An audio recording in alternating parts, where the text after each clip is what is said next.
أعوذ بالله من الشيطان الرجيم.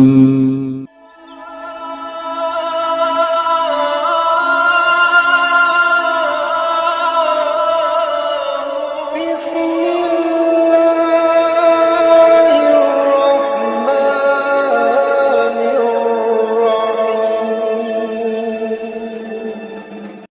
وقاتلوا في سبيل الله الذين يقاتلونكم ولا تعتدوا إن الله لا يحب المعتدين صدق الله العظيم. درود پاک میں اللهم صل على سيدنا ومولانا محمد وعلى آله وصحبه وبارك وسلم صلاة وسلاما عليك یا سیدی یا رسول اللہ وعلی آلک واصحابک یا حبیب اللہ۔ آج درس قرآن میں سورہ بقرہ کی آیت نمبر 190 سے ہماری ابتدا ہے۔ ارشاد باری تعالیٰ ہے وَقَاتِلُوا فِي سَبِيلِ اللَّهِ الَّذِينَ يُقَاتِلُونَكُمْ، اور لڑو اللہ کی راہ میں ان لوگوں سے جو لڑتے ہیں تم سے، اور حد سے تجاوز نہ کرو۔ روزے کا ذکر تھا، اللہ تبارک و تعالی جل شانہ نے اس کے بعد اب اس آیت مبارکہ سے جہاد کا تذکرہ فرمایا ہے، اور علماء فرماتے ہیں کہ روزے اور جہاد میں یک دونا جو ہے مناسبت ہے۔ روزے اور جہاد میں مناسبت پائی جاتی ہے۔ کس لحاظ سے مناسبت ہے کہ روزہ جو ہے وہ بھی ترک دنیا ہے، انسان دنیا سے بے رغبت ہو جاتا ہے نا، روزے کھانے سے پینے سے نفسانی خواہش شہوت سے دور ہو جاتا ہے۔ اسی طرح سے جہاد میں بھی انسان بے رغبت رہتا ہے۔ جہاد میں بھی انسان کو کھانے کی پینے کی پرواہ نہیں ہوتی، گھر بار کی فکر نہیں ہوتی، اس کے ذہن میں صرف اور صرف یہی رہتا ہے کہ اللہ کے راستے میں اللہ کے دشمن سے لڑنا ہے، اور لڑتے ہوئے یا تو اسے مار دینا ہے یا خود شہید ہو جانا ہے، یا تو اسے مار دینا ہے یا تو خود شہید ہو جانا۔ علامہ اقبال نے کتنے پیارے انداز میں اس کا نقشہ جو ہے ایک صاحب ایمان کے لیے، مجاہد کے لیے جو ہے کہ حوالے سے کھینچا ہے۔ فرماتے ہیں کہ ٹل نہ سکتے تھے اگر جنگ میں اڑ جاتے تھے، پاؤں شیروں کے بھی میدان سے اکھڑ جاتے تھے، تجھ سے سرکش ہوا کوئی تو بگڑ جاتے تھے، تیغ کیا چیز ہے ہم توپ سے لڑ جاتے تھے، نقش توحید کا ہر دل پہ بٹھایا ہم نے، زیر خنجر بھی یہ پیغام سنایا۔ یعنی ایک صاحب ایمان کی حقیقت میں حالت یہی ہے کہ اللہ کے راستے میں وہ ڈٹا رہتا ہے۔ ہمارا معاملہ عزیزان گرامی مختلف ہے کہ ہم دنیا میں اپنی ذات کے لیے تو ڈٹ جاتے ہیں، اللہ کے راستے میں ہم نہیں ڈٹ سکتے۔ ہمیں شکوہ ہے کہ یار لوگ ہماری عزت نہیں کرتے، ہمیں شکوہ ہے کہ لوگ ہمیں اہمیت نہیں دیتے، ہمیں شکوہ ہے کہ جناب لوگ ہماری اس جو کوشش کو سراہتے نہیں ہیں، اپریشیٹ نہیں کرتے، تو ہمیں اللہ کے راستے میں جو ہے وہ ہمہ وقت گلاب کے پھولوں کی جو ہے وہ طلب ہے، جبکہ ایسا تو قطعی نہیں ہوتا، ایسا تو قطعی نہیں ہوتا، بلکہ ہوتا تو یہ ہے کہ اللہ کے راستے میں مصائب ہیں، آلام ہیں۔ ایک شخص کو دین کی بات بتانا بہت مشکل کام ہے۔ لوگ ایک مداری کا تماشا دیکھنے کے لیے تو کھڑے ہو جاتے ہیں، لیکن دین کی کوئی بات سننے کے لیے بہت مشکل سے کھڑے ہوتے ہیں۔ تو عالم دین وہی ہے جس کے اندر یہ تمنا نہیں ہو کہ جناب 100 آدمیوں کا مجمع ہوگا تو میں بات کروں گا ورنہ نہیں کروں گا۔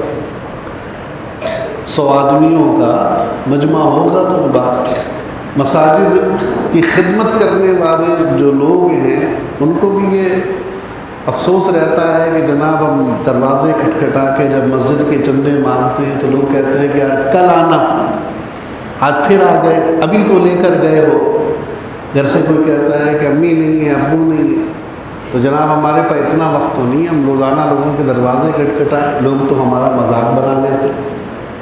اسی طرح سے مجاہد جو اللہ کے راستے میں لڑ رہا ہے، شہید ہونے جا رہا ہے، اس کے گھر بار کون دیکھے گا؟ اس کی اس قدردانی کا صلہ کہاں سے ملے گا؟ یہ ساری کی ساری چیزیں جو ہیں وہ بہت دل برداشتہ ہیں، صبر آزما ہیں، صبر آزما ہیں. تو ترک دنیا ان دونوں چیزوں میں ہے. حضور علیہ الصلوۃ والسلام نے جہاد کو رہبانیت قرار دیا، جہاد کو رہبانیت قرار دیا. یعنی رہبانیت الگ سے کوئی چیز نہیں ہے جیسا کہ عیسائیوں میں ہے کہ انہوں نے جناب دنیا سے لا تعلق ہو کر اپنے آپ کو ایک چار دیواری میں بند کر دیا ہے اور پھر وہ خانقاہی سسٹم ان کے یہاں چلا ہے. وہ باہر سے انہوں نے ساری توجہات جو ہے اپنی مٹا دی، ختم کر دی، شادی بیاہ بھی جو ہے ختم کر دیے ہیں. اب نتیجہ کیا نکلا کہ اپنے طور پر تو انہوں نے یہ سلسلہ کیا، لیکن دنیا سے تعلق تو آج بھی ان کا جڑا ہوا، آج بھی جڑا ہوا. لیکن مجاہد فی سبیل اللہ جو ہے اس کا تعلق بڑا عجیب ہوتا ہے. ایک مجاہد جو ہوتا ہے، کہتے ہیں کہ حقیقت میں جو جس جگہ موجود ہے وہ اس کی لذت کو جانتا ہے، جو پھل کھا رہا ہے وہ اس پھل کے ذائقے کو محسوس کر سکتا ہے، بیان نہیں کر سکتا. ایک آم کھانے والے سے آپ کبھی یہ نہیں کہہ سکتے کہ یار آم بتاؤ کیسا ہے، وہ زیادہ سے زیادہ یہی کہے گا کہ یار بڑے مزے کا، اس سے زیادہ کچھ نہیں کہہ سکتا. اس کے لیے آپ کو کھانا پڑے گا، اس کے لیے آپ کو کھانا پڑے گا. اسی طرح سے ایک روزے دار سے آپ یہ پوچھئے کہ یار روزہ رکھنے میں مزہ کیسا ہے، کیسا لطف ہے، وہ بتا نہیں سکتا. وہ کہے گا یار بہت مزہ آتا ہے. اس سے زیادہ تو الفاظ نہیں ہے نا، یہ آپ کو رکھنا پڑے. ایک مجاہد کا بھی یہی معاملہ ہے، ایک جہاد فی سبیل اللہ میں رہنے والے کا بھی یہی معاملہ ہے. اس کی مختلف صورتیں ہیں جہاد کی. سب سے بڑی صورت تو وہی ہے کہ میدان جنگ میں کفار کے ساتھ لڑے. اگر سے یہ جہاد اصغر ہے لیکن یہ بہت ضروری ہے، صحابہ نے کیا، تابعین تبع تابعین کے دوروں میں ہوا، اور صبح قیامت تک اس کو اس امت میں جاری و ساری رکھا گیا ہے. تو ایک مجاہد جو ہے وہ جہاد کا مزہ جانتا تو ہے لیکن بتا نہیں سکتا. اس سے اس مزے کو پوچھنا بیکار ہے. بہتر یہ ہے کہ ان فیلڈ آ جائیے، ان فیلڈ آ جائیے، میدان میں آ کر اس کی لذت اور ذائقے کو محسوس کیجیے. اب یہاں پر یہ بات ہے کہ اللہ تبارک و تعالی نے ارشاد فرمایا وقاتلوا. یہ کب فرمایا؟ جب مسلمان مدینہ طیبہ آ گئے. مدینہ طیبہ آ گئے یعنی ہجرت ہو گئی. اور بعض علماء فرماتے ہیں کہ ہجرت کے بعد جب عمرہ کرنے کے لیے مکہ مکرمہ گئے صحابہ کرام حضور کی معیت میں، قیادت میں، تو وہاں کفار نے روک لیا اور کہا کہ ہم عمرہ نہیں کرنے دیں گے. اور پھر رسول پاک صلی اللہ، وہ حدیبیہ کا مقام تھا، اور 1 مہینے وہاں رسول پاک صلی اللہ علیہ وسلم نے قیام فرمایا. اور پھر وہاں پر ایک معاہدہ ہوا جو صلح حدیبیہ کے نام سے مشہور ہے، کتابوں میں سیرت کی موجود ہے، اسے آپ پڑھ سکتے ہیں. تو وہاں سے پھر واپس آئے. تو اب گویا کہ مکہ مکرمہ اور حرم کو کافروں نے اپنی ملکیت بنا لیا تھا، اجارہ داری بنا لیا تھا. کن کے لیے؟ کہ جو حرم کے پاس بات ہے، جو حرم کے چاہنے والے تھے، جو حرم کو آباد کرنے والے تھے، جو حرم کی پاسداری کرنے والے تھے، انہیں روکنا شروع کر دیا. تو اللہ نے حکم دیا وقاتل، اے محبوب اب ان سے لڑیے، اگر یہ لڑنا چاہتے ہیں، اگر یہ چاہتے ہیں لڑنا، جنگ کرنا چاہتے ہیں تو اب ان سے جنگ کی جائے، اب ان سے جنگ کی جائے۔ تو پتہ یہ چلا، معلوم یہ ہوا کہ کافر جو ہے اگر مسلمانوں کو کمزور سمجھ کر یہ سمجھتے ہوں کہ جناب ہم ان پر چڑھائی کر کے انہیں ختم کر دیں گے، مار دیں گے، تو مسلمانوں کو مروب ہونے کی ضرورت نہیں ہے۔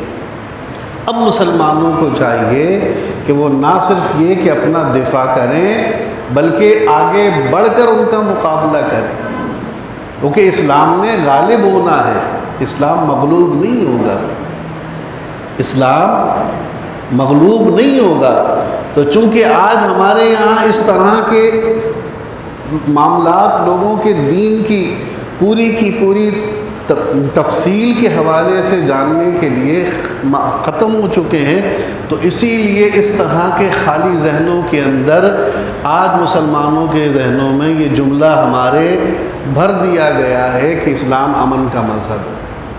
یعنی کوئی مارے، کوئی پیٹے، کوئی ڈرائے، کوئی دھمکائے، کوئی آنکھ دکھائے، بس اسلام امن کا مذہب۔ آپ نے کچھ نہیں کہنا، مار کھاتے رہو، مار کھاتے رہو۔ اور اسلام امن کا مذہب کس کے لیے ہے؟ غیر مسلم ہو، غیر مسلم مارے خاموش ہو جاؤ، اور آپس میں ایک دوسرے کو دبا کے مارو، کوئی مسئلہ نہیں۔ اور وہ کہہ دو کہ جناب 0% ٹالرنس، بالکل برداشت نہیں ہوگی دہشت گردی، بالکل یہ برداشت نہیں ہوگا، بالکل وہ برداشت نہیں ہوگا۔ ہاں، کوئی ایک ذرا سا کنکر مارے تو گولی مارو اسے۔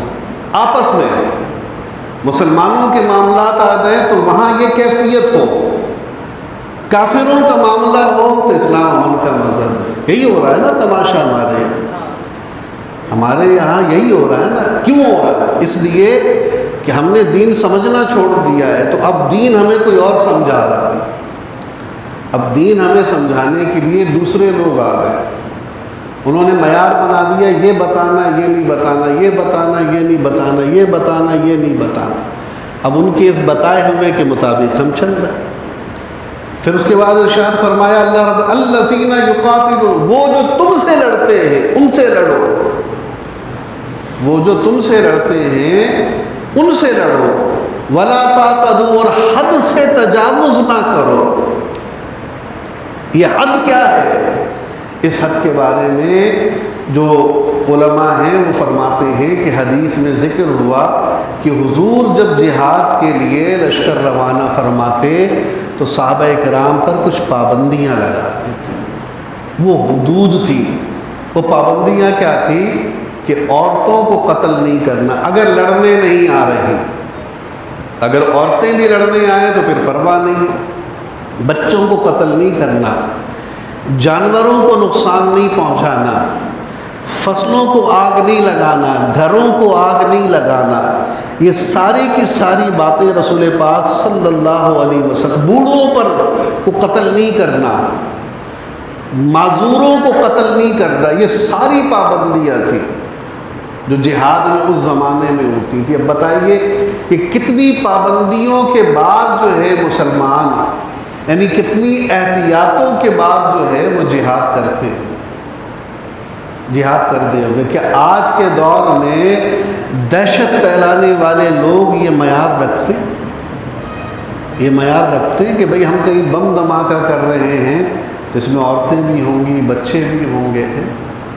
یہ تو صرف اور صرف ان لوگوں کا کام ہو سکتا ہے کہ جن کی نگاہ میں صرف اپنے ٹارگیٹ اچیو کرنے ہوں، اپنا مقصود حاصل کرنا ہو، باقی جو بھی آئے بھاڑ میں جائے۔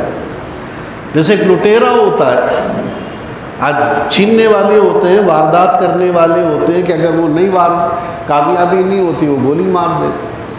تو دنیا کے اندر مسلمانوں کے لیے دین نے اگر کسی حکم کو جاری فرمایا ہے تو اس پر پابندیاں بھی دیکھیے کتنی ہیں۔ اس کے بعد ارشاد فرمایا ان اللہ لا يحب المعتدین، اللہ حد سے بڑھنے والوں کو پسند نہیں کرتا۔ اللہ نے جہاد کا حکم دیا، اپنے رسول سے بتا دیا کہ یہ نہیں کرنا ہے، اپنے رسول کے ذریعے، یعنی یہ بھی اللہ کا ہی حکم ہے۔ اور اللہ تبارک و تعالیٰ تمہیں دیکھ رہا ہے، اگر کسی نے جہاد میں یہ کیا تو پھر وہ سزاوار ہے، اسے سزا ملے گی۔ اللہ تعالیٰ اسے پسند نہیں کرتا جو حد سے تجاوز کرے، یعنی بچوں کو مارے، عورتوں کو قتل کرے جہاد میں، بے قصور معذوروں کو، مریضوں کو کھیتیاں اجاڑ دے، فصلیں تباہ کر دے، گھر نذر آتش کر دے، جانور کو مار دے۔ اللہ تعالیٰ انہیں پسند نہیں کرتا۔ تو کتنی اللہ رب العالمین جل شانہ نے پابندی لگانے کے بعد ایک مجاہد کے لیے بھی یہ بات رکھی ہے کہ ثواب صرف اسی صورت میں ہے کہ جب تک اللہ تعالیٰ کے آرڈر کی اسی صورت میں پاسداری کی جائے جس صورت میں اسے جاری کیا گیا۔ پھر اس کے بعد ارشاد فرمایا وَاقْتُلُوهُمْ حَيْثُ ثَقِفْتُمُوهُمْ وَأَخْرِجُوهُمْ مِنْ حَيْثُ أَخْرَجُوكُمْ، کافروں کو جہاں پاؤ مارو۔ یہ کب؟ اس کا مطلب یہ نہیں کہ کافر نہیں لڑے تو ابھی مارو، بلکہ اب جو مقابلے میں آ گئے ہیں اور وہ پہلے تو تمہیں مار رہے تھے، اب حرم میں چلے گئے، تو اب حرم میں چلے گئے تو چونکہ پہل انہوں نے کری ہے تو اگر حرم میں بھی مل جائیں تو نہیں چھوڑو ان کو۔ اگر حرم میں بھی مل جائیں، ایک تو پورا مکئی حرم، پھر اگر خانہ کعبہ کے اندر بھی ہوں تو بھی انہیں نہیں چھوڑنا ہے، کیونکہ پہل انہوں نے کری۔ جب انہوں نے حرم کی پاسداری نہیں کی، جب انہوں نے اللہ کے گھر کا خیال نہیں رکھا، تو اب اللہ حکم دیتا ہے کہ اپنے گھر میں بھی اگر وہ داخل ہو جائیں بیت اللہ میں تو انہیں وہاں سے نکال دو یا وہیں ان کا کام تمام کر دو۔ اس کے بعد کیوں؟ وَأَخْرِجُوهُمْ مِنْ حَيْثُ أَخْرَجُوكُمْ، جیسے انہوں نے تمہیں نکالا ہے۔ کتنی مشقتوں، مصائب و آلام، درد دے کر انہوں نے تمہیں مکہ مکرمہ سے نکلنے پر مجبور کیا ہے۔ حالانکہ قصور کیا تھا؟ قصور صرف یہ تھا کہ مسلمانوں نے ایک اللہ کو ماننے کا تہیہ کیا ہوا تھا، وہ نہیں چھوڑیں گے، ایک اللہ کو ماننا، ایمان لے آئے تھے، حضور کا دامن رحمت تھام لیا تھا۔ اس کے بعد ارشاد فرمایا وَالْفِتْنَةُ أَشَدُّ مِنَ الْقَتْلِ، فتنہ قتل سے زیادہ سخت ہے، یعنی ایسی چیزیں کہ جو انسان کو اللہ، ایسی حرکتیں جو انسان کو اللہ کی بندگی سے روکیں، اللہ کی اطاعت سے روکیں۔ کوئی اگر ایسی حرکتیں کرے تو یہ فتنہ ہے۔ جب یہ فتنہ ہے تو اس فتنے کو ختم ہونا چاہیے۔ اللہ کی اطاعت کا روکنے والا فاتن ہے، لہذا ایسا شخص قتل کر دیا جائے، کیونکہ فتنہ پھیلانے والا جو ہے وہ سب سے زیادہ جو ہے وہ سزاوار ہے، گناہ گار ہے، اس کے برعکس جو کسی ایک انسان کو قتل کر رہا ہے۔ پھر اس کے بعد ارشاد فرمایا وَلَا تُقَاتِلُوهُمْ عِنْدَ الْمَسْجِدِ الْحَرَامِ حَتَّى يُقَاتِلُوكُمْ، اور مسجد حرام کے پاس ان سے نہ لڑو جب تک وہ تم سے نہ لڑے۔ جو بھی میں نے پہلے کہا کہ لڑائی میں پہل کر دی ہے تو مسجد حرام میں بھی ان سے مقابلہ کیا جائے، وہاں بھی نہ چھوڑا جائے۔ فَإِنْ قَاتَلُوكُمْ فَاقْتُلُوهُمْ، اگر وہ تم سے لڑیں تو انہیں قتل کر دو۔ پہل ان کی ہے گی، پہل ان کی ہے گی۔ كَذَلِكَ جَزَاءُ الْكَافِرِينَ، کافروں کی سزا یہی۔ تو گویا کہ پتہ یہ چلا کہ کافروں کو جو ہے وہ اینٹ کا جواب پتھر سے دینا چاہیے، مجاہدین کو، مجاہدین کو کافروں کے لیے اینٹ کا جواب پتھر سے دینا چاہیے۔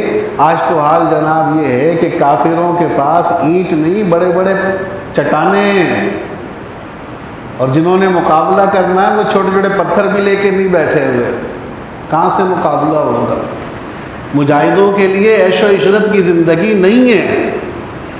اگر مجاہد عیاشیوں میں پڑ جائے، ایئر کنڈیشن گھروں میں رہے، بڑے بڑے بنگلوں میں مجاہد رہے، اس کو آرام و سہولتیں ملتے چلے جائیں تو کہاں جائے گا بھائی وہ میدان جنگ میں؟ اگر آج کے مجاہد جنگ بدر میں ہوتے تو بدر کا وہ نقشہ نہیں ہوتا، اور اگر جنگ بدر کے مجاہد آج ہوتے تو کشمیر کب کا آزاد ہو چکا ہوتا، بلکہ کشمیر نہیں آزاد ہوتا، اگر بدر جیسے مجاہدین ہوتے نا آج اور قیادت رسول اللہ کے غلاموں کی ہوتی تو پھر پورا ہندوستان آزاد ہو گیا ہوتا، پورا ہندوستان آزاد ہو جاتا۔ لوگ یہ شہادت گہے الفت میں قدم رکھنا ہے، لوگ آسان سمجھتے ہیں مسلمان ہونا۔ دیکھ لیجیے آپ کے پڑوس میں افغانستان، دیکھ لیجیے آج ان کی چال، ان کی ڈھال، ان کا لباس سب کچھ وہی ہے، انہوں نے کمپرومائز نہیں کیا کسی بات پر، انہوں نے کمپرومائز نہیں کیا کسی بات پر۔ آج کمپرومائز نہ کرنے کی وجہ ہے کہ آج ڈالر ہمارے یہاں 300 کا ہے، وہاں اس سے زیادہ سستا ہے۔ پیٹرول ہمارے یہاں مہنگا ہے، وہاں سستا ہے۔ نظام جمہوریت ہمارے یہاں خراب ہے، وہاں بہتر ہے، وہاں بہتر ہے۔ تو پتہ یہ چلا، معلوم یہ ہوا کہ مجاہد کی شان ایک علیحدہ ہے، اور مجاہد کو حضور نے جب جہاد کو رہبانیت قرار دے دیا تو ایک مجاہد بھی راہب کی طرح، ایک مجاہد بھی راہب کی طرح، کہ اس کے لیے دنیا کا اثاثہ کوئی نہیں ہوتا، ہزاروں ایکڑ زمینیں لے کے نہیں جاتا، وہ کوئی دنیا میں جانے سے پہلے جزیرے نہیں خریدتا، جیسے آج ہمارا حال ہے۔ اللہ تبارک و تعالی ہمارے ان مجاہدین کو عقل سلیم اور توفیق عطا فرمائے جن کے آج ہاتھوں میں آج ہم نے اپنا سب کچھ دیا ہوا ہے۔ پھر اس کے بعد ارشاد فرمایا اللہ رب العالمین جل شانہ نے، فَإِنِ انتَهُوا فَإِنَّ اللَّهَ غَفُورٌ رَحِيمٌ، اگر وہ باز آ جائیں تو اللہ تعالیٰ بخشنے والا ہے۔ وہ کب باز آئیں گے؟ جب ٹھکائی ہوگی، جب ٹھکائی ہوگی تو باز آئیں گے، پتہ چلے گا کہ یہ مسلمان ہے۔ تو ٹھکائیاں تو کس کی ہو رہی ہیں؟ ہندوستان بھی ٹھکائی مسلمانوں کی، ادھر اسرائیل مسلمانوں کی کر رہا، ادھر پاکستان میں مسلمانوں کی ہو رہی، تو کون باز آئے گا؟ پھر مسلمانوں نے دبک کے رہنا ہے کہ بھئی جہاں بھی جا رہے ہیں ہمارے لتڑ ستڑ پڑ رہا ہے۔ تو کفار کو آنکھیں دکھانی ہیں، کفار کی آنکھوں میں آنکھیں ڈال کے انہیں سبق سکھانا ہے۔ حضرت علی رضی اللہ تعالیٰ عنہ کا زمانہ تھا، حضرت عائشہ صدیقہ رضی اللہ، حضرت امیر معاویہ کے ساتھ جنگ ہو رہی تھی، جنگ حنین نہیں، جنگ آپس کی جنگ تھی، نام ذہن سے میرے نکل گیا۔ تو اس جنگ میں قیصر جو تھا روم کا بادشاہ، اس نے حضرت علی رضی اللہ تعالیٰ عنہ کو خط لکھا اور کہا کہ اگر آپ کہیں تو میں اپنی فوج معاونت میں آپ کے ساتھ بھیج دوں، یعنی اس مقصود یہ تھا کہ میں ان کے ذریعے سے اپنا ٹارگیٹ اچیو کر لوں گا۔ تو حضرت علی رضی اللہ تعالیٰ عنہ خطرے کو بھانپ گئے، خطرے کو بھانپ گئے، اور آپ نے قیصر سے کہا کہ اگر ہمارے معاملے میں بیچ میں تم پڑو گے تو ہم دونوں پہلے ایک ہو جائیں گے اور تم سے مقابلہ کریں گے، جب تمہارا فیصلہ ہو جائے گا تو پھر ہم اپنے معاملات کو نپٹا لیں گے۔ حضرت عثمان کی قصاص پر جنگ ہو رہی تھی، حضرت عثمان کے قصاص پر جنگ ہو رہی تھی۔ تو یہ ہے وہ چیز جو کافروں کے لیے ہے کہ کافروں کو جب تک لتڑ شتڑ نہیں پڑیں گے نا وقتاً فوقتاً، اور ان کی آنکھوں میں آنکھیں ڈال کر بات نہیں ہوگی، وہ سدھرنے والے نہیں ہیں گے، وہ سدھرنے والے نہیں ہیں۔ پھر اس کے بعد ارشاد فرمایا اللہ رب العالمین نے، وَقَاتِلُوهُمْ حَتَّى لَا تَكُونَ فِتْنَةٌ وَيَكُونَ الدِّينُ لِلَّهِ، اور لڑو ان سے یہاں تک کہ کوئی فتنہ نہ رہے اور اللہ کا ہی دین نظر آئے۔ تو پتہ یہ چلا کہ دین کی تبلیغ کا ایک ذریعہ جہاد بھی ہے، جہاد کا بھی اپنا ایک اثر ہے۔ بھئی علاج کے لیے مختلف آج ہمارے یہاں چیزیں نکلی ہوئی ہیں نا، تو اس میں ایک سرجری بھی ہے، اس میں ایک سرجری بھی ہے۔ کسی کا علاج انجیکشن سے ہو رہا ہے، کسی کا دوائیاں دے کے کھلا کے ہو رہا ہے، کسی کو سیرپ پلا کے ہو رہا ہے، اور کسی کی سرجری ہے۔ اور سرجری کس کی ہوتی ہے؟ ڈاکٹر کیا کہتا ہے؟ یہی کہتا ہے نا کہ یار ہم سرجری سے حتی الامکان بچتے ہیں، لیکن جب اس کے علاوہ کوئی حل ہی نہ ہو تو پھر کرنی پڑتی ہے کانٹ چھانٹ چیر پھاڑ۔ تو جن کا حل جو ہے وہ لتڑ ٹھکائی ہی نہ ہو، مار دھاڑ ہی نہ ہو، جنگ و جدل ہی جن کا مزاج بنا ہوا ہو، تو پھر ان کا تو مزاج ایسے ہی سیدھا کرنا پڑے گا نا کہ ان سے لڑنا ہی پڑے گا، اور جب ان سے لڑیں گے ان کا مزاج کے مطابق اور ان کا مزاج ٹھکانے آ جائے گا تو کیا ہے، اللہ فرماتا ہے حتیٰ یکون دین ویکون الدین للہ، دین صرف اللہ کا ہو جائے۔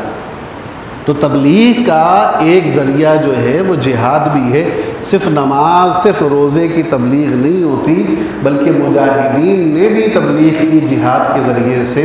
اور آج پوری دنیا کے اندر جو اسلام تیزی سے پھیلا ہوا نظر آ رہا ہے کہ 1400 سال کے عرصے میں یہاں تک پہنچ گیا، اس میں مجاہدین اسلام کا سب سے زیادہ رول ہے، سب سے زیادہ رول۔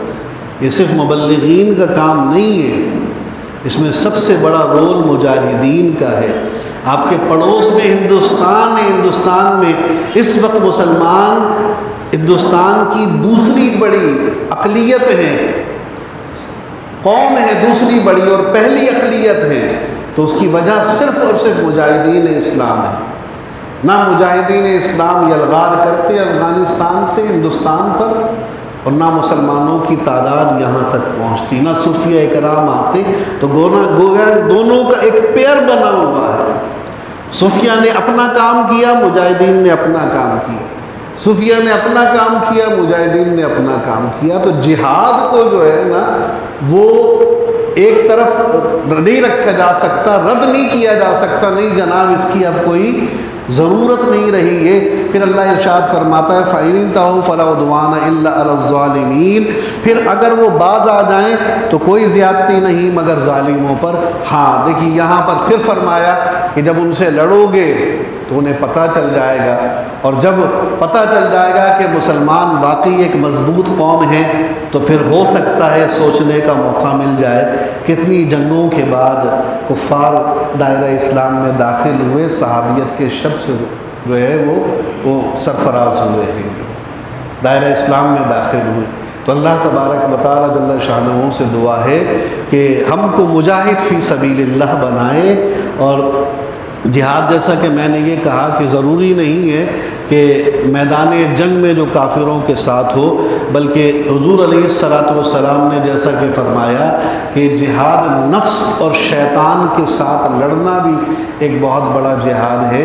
تو آج کے دور میں ہمارے لیے اگر وہ جہاد ختم ہو گیا تو یہ جہاد موجود ہے، اپنی اصلاح کے لیے، معاشرے کی اصلاح کے لیے، اپنے اہل و عیال کی اصلاح کے لیے، سب کے دین کو بچانے کے لیے ہمیں نفس اور شیاطین اور شیطان نما انسانوں کا مقابلہ کرنے کے لیے ہر وقت تیار رہنا ہوگا۔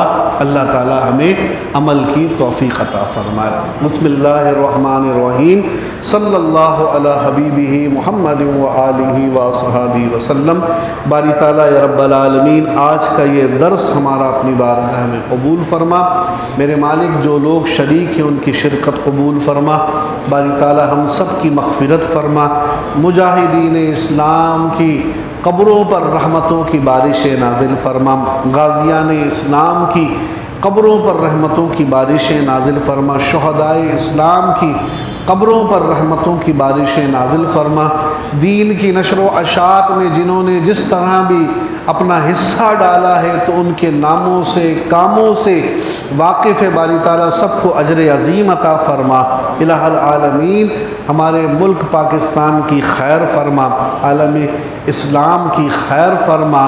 وصلی اللہ تعالی علی خیر خلقہ محمد وآلہ وصحبہ اجمعین برحمتک یا ارحم الراحمین۔